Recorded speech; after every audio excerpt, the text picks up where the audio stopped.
High, আজকে একটা সমস্যা নিয়ে তোমাদের কাছে এসেছি, সেটা সম্পূর্ণটাই পদ্মকে নিয়ে। আমার কাছে ৩টে আইডির পদ্ম আছে, ৩টে আলাদা আলাদা গামলাতে। তো প্রথমে তো এটা দেখাচ্ছি, যেটা এর মধ্যে কোনো সমস্যা আপাতত নেই। কুড়িটা এখনো আসেনি, কুড়িটা আসবে, সম্ভবত আসতে পারে। আর ২ নাম্বার হচ্ছে এইটা, এ ব্যাপারে তো কিছুই বলার নেই, দেখতেই পাচ্ছ ঠিক কত কুড়ি আছে এখনো পর্যন্ত।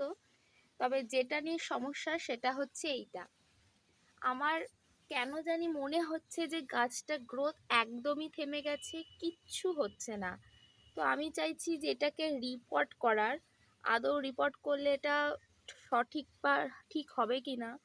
তো আমি তোমাদের কাছে একটা অনুরোধ করছি যে এই গাছটা কি রিপোর্ট করা সম্ভব, মানে এখন কি আমি রিপোর্ট করতে পারবো, আর এটার কি সমস্যা হয়েছে। তিনটেই কিন্তু একসাথে বসানো, তবু এই গাছটার একদমই গ্রোথ নেই। সবার প্রথমে একটা কুড়ি এসেছিল, যেটা সম্পূর্ণ হনুমানের পেটে চলে গেছে, তারপর থেকে না পাতা হচ্ছে, না কুড়ি তো হচ্ছেই না।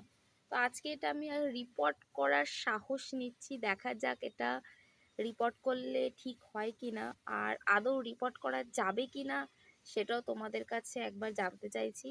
তোমরা যদি জেনে থাকো প্লিজ আমাকে একটু বলো, তাহলে খুব শীঘ্রই আমি এটাকে নিয়ে একটা ব্যবস্থা করব। না হলে প্রত্যেকটা গাছও দেখো কতটা হেলদি, কিন্তু এইটা নিয়ে আমি একটু সমস্যায় ভুগছি। গত বছর কিন্তু এটাতে খুবই ভালো ফুল হয়েছিল, জানি না এবছর কেন এমন হয়েছে।